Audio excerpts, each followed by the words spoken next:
maravilha estarmos aqui novamente juntinhos! Quanta felicidade que eu estou agora!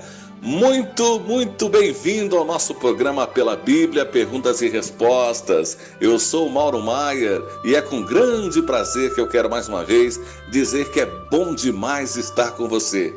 Juntos estamos aprendendo a verdade, a essência daquilo que realmente o nosso Pai Celestial e também o nosso Senhor Jesus Cristo, o nosso amado Mestre, o nosso amado Senhor de nossas vidas, está nos ensinando através das suas palavras.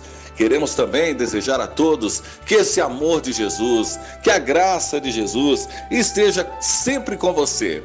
E queremos também saudar o nosso querido professor, o pastor Edson Reis. Olá, professor, graça e paz de Jesus, meu irmão. Olá, Mauro. Tudo bem? Graça e paz para você e para todos os internautas. E eu já estou aqui ansioso para saber qual é a pergunta de hoje. Pergunta feita pelo irmão Mário de Valinhos. Pergunta feita pelo irmão Mário de Valinhos. Ele faz a seguinte pergunta. Olha só, ele quer saber pela Bíblia. Fez a pergunta, vamos ouvir a resposta. O crente pode perder a salvação? Que interessante, né, professor? Será que o crente pode perder a salvação, professor? Bom, eu quero cumprimentar então o nosso irmão Mário e todos os irmãos em Valinhos, não é? E também toda a grande região de Campinas e a você, no mundo inteiro, que está nos acompanhando pela Bíblia. Deus abençoe vocês. Bom, respondendo então a esta pergunta, nós temos que analisar o seguinte. Essa pergunta ela está baseada em um texto que é muito utilizado pelos irmãos, e esse texto é Hebreus capítulo 10, versículo 26. Porque se pecarmos voluntariamente, depois de termos recebido o conhecimento da verdade, já não resta sacrifício pelos pecados. Bom, então qual é a ideia que esse texto nos traz? Alguns cristãos leem esse texto e dizem, olha, tá vendo? Então é possível perder a salvação. Eu vou fazer o seguinte, eu vou me lembrar aqui de Hebreus capítulo 10, versículo 26, juntamente com o texto de 1 de Pedro, capítulo 5, versículo 2, que usa exatamente a mesma palavra grega. Lá fala, se pecarmos voluntariamente.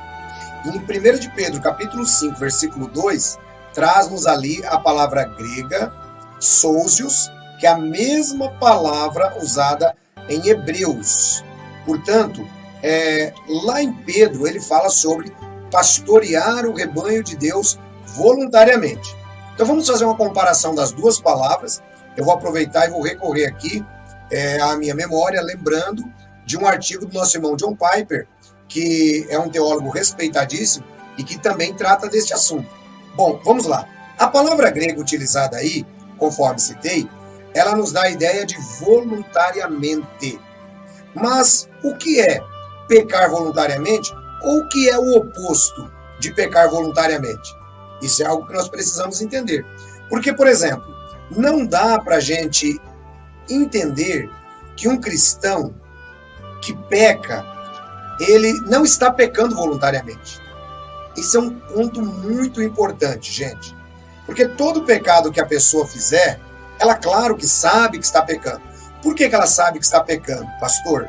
Ela sabe que ela está pecando porque ela tem a convicção do Espírito Santo. Então, crente não peca assim, acidentalmente. Isso não existe. E se for tirar a salvação, porque a pessoa pecou, ninguém vai ser salvo. Porque, embora nós nos tornemos cristãos, nós fomos selados pelo Espírito Santo, mas nós ainda continuamos na carne. Essa expressão, selados pelo Espírito Santo, é muito importante. Quando você é selado pelo Espírito Santo, várias reações podem ocorrer na sua vida. Quando é que você é selado pelo Espírito Santo? Eu tenho dito assim, quando você entra no seu quarto, quando você entrega a sua vida a Jesus Cristo, você ora ao Pai, diz que você quer ser seguidor de Jesus. O Espírito Santo dá um testemunho com o seu espírito, conforme nos diz Romanos, capítulo 8, versículo 15 e 16. O próprio Espírito, ele dá testemunho com o nosso espírito de que somos filhos. Então você foi regenerado e você entrou para a família de Deus e você foi selado.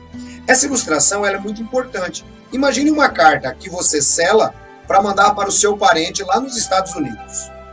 Será que essa carta pode ficar sendo aberta e selada novamente durante o percurso? Claro que não. Talvez você responda. Pois é exatamente assim a vida do cristão. O cristão foi selado com o Espírito Santo. São várias as maneiras que isso aparece na vida do cristão. Muitas vezes, ele pode, conforme uma irmã me deu um testemunho uma vez, ela estava fazendo uma caminhada, estava correndo, e ela começou a sentir assim uma alegria muito grande, ela começou a chorar dentro de si, né? Uma alegria indizível. O outro irmão disse que sentiu uma paz muito grande. Outros dizem, pastor, eu senti um arrepio assim quando eu acordei, que eu fui orar. Isso é o Espírito Santo testemunhando com você. É ele selando você, uma vez que você entregou sua vida para Jesus. Esta é a promessa dele. Portanto, uma vez que você foi selado com o Espírito, você não pode perder mais esse selo. Você é filho de Deus, só que você continua na carne. Você ainda peca, você ainda erra. Claro que você não é mais uma pessoa iníqua, porque embora você peque, você não faz do pecado a sua vontade principal. Você até luta contra ele, mas às vezes ainda cai. Portanto, quando nós consideramos isso, e é nesse aspecto aqui que eu trago as palavras do nosso irmão Piper, e ele considera os dois termos de 1 de Pedro, capítulo 5, versículo 2, que diz que os pastores, os bispos, devem pastorear o rebanho de Deus, né, voluntariamente. E Hebreus usa a mesma palavra, exousios, né, como sendo alguém que peca voluntariamente. Então, qual é a chave da interpretação? A chave da interpretação está naquilo que nós entendemos como voluntariamente, ou deliberadamente, como está em outras traduções. Tá? Esse termo, então, conforme utilizado por Pedro e também por Paulo, um fala sobre pecado voluntário ou pecado deliberado. O outro fala sobre pastorear voluntariamente ou pastorear deliberadamente. Então, isso nos mostra o quê? Isso nos mostra que existem dois tipos diferentes de vontade usando a mesma palavra grega. Uma é a decisão sincera dos pastores de voluntariamente ou deliberadamente pastorear o rebanho de Deus. Veja, isso nasce no coração, essa vontade. E o outro tipo de palavra que vai se adequar aqui é a compulsão. Veja, a compulsão, muitas vezes, o cristão ele pode sentir a compulsão de pecar, né? Pode-se argumentar aí nesse caso, então, no caso dos cristãos que pecam, que eles sabem que estão pecando, eles erraram, mas o pecado não os deixa felizes. O pecado não os deixa felizes. Portanto, o pastor, ele tanto pastoreia deliberadamente ou voluntariamente, exousios, como o cristão também, quando erra, ele sabe que ele está errando por conta do testemunho do Espírito Santo. O fato dele saber que ele está errando não significa que ele vai perder a salvação porque ele pecou. Claro, eu sempre tenho dito que quanto menos o cristão pecar, é melhor.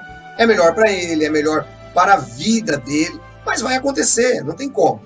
Porque agora, se nós pegarmos Hebreus 10, 26 e colocarmos que o cristão perde a salvação, ninguém vai ser salvo, porque todos pecam.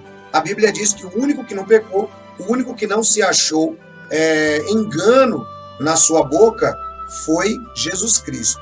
Portanto, quando o cristão ele peca, isso envolve toda uma disposição, né? Envolve uma disposição, mas não uma disposição de que ele queira, eu quero, uma disposição ao erro, uma disposição ao pecado, como todos nós somos pecadores. No caso dos pastores, que pastoreiam voluntariamente, uma disposição ao acerto, ao querer pastorear o rebanho de Deus, tá? Quando nós pegamos o termo exousios, usando para pastorear voluntariamente e usando para o pecado voluntário, nós entendemos então que o cristão, embora ele saiba que aquele procedimento é errado, é pecado, ele tem o convencer do Espírito Santo dentro dele. Ele foi selado com o Espírito Santo. E ele procura andar de uma maneira um pouco mais digna como cristão. Tá bom? Isso mesmo. Ele anda de uma maneira um pouco mais digna como cristão, ele procura acertar muito mais do que errar. Porém, esse cristão, ele foi salvo pelo sangue de Jesus e uma vez salvo, salvo para sempre. O verdadeiro cristão não perde a salvação. Então, e aqueles, ancião, que muitas vezes estão dentro da igreja, significa que todos estão salvos? Não, de maneira nenhuma. Os salvos evidenciam a sua salvação pelas obras da luz e pelas obras de salvação. Quem pode saber se a pessoa está salva ou não? Apenas ela própria, pelo testemunho do Espírito Santo no coração e o próprio Senhor Jesus, ok? É por isso que Jesus disse, muitos me dirão naquele dia, Senhor, não profetizamos em teu nome, não expulsamos demônios, não fizemos tantas coisas em teu nome, mas eu lhes direi, nunca vos conheci. O fato de algumas pessoas transitarem pela igreja não significa que elas conhecem a Jesus Cristo. Então é muito importante que você saiba disso. Mas uma vez que o verdadeiro cristão, ele está salvo, salvo para sempre. E assim a gente vai terminando por aqui. Eu quero agradecer a todos vocês. Fiquem na graça e na paz de nosso Senhor e Salvador Jesus e até o nosso próximo programa. É isso aí, olha só que beleza, né? Olha que interessante, hein? Participe das nossas redes sociais. Você pode acessar o nosso site pela Bíblia, www.pelabiblia.com.br. Você acessa o nosso site. Curta, gente, compartilhe e participe. Não esquece de dar o seu like para aumentar ainda mais o alcance da palavra de Deus para as pessoas. Mas como diz o ditado, aquilo que é bom dura pouco, né? Passou rapidinho, mas nós estaremos de volta. Tem encontro marcado, hein, gente? Estaremos de volta no próximo programa, meu amigo internauta. Meus irmãos em Cristo, nós estaremos de volta com mais uma pergunta e com mais respostas do pastor Edson Reis.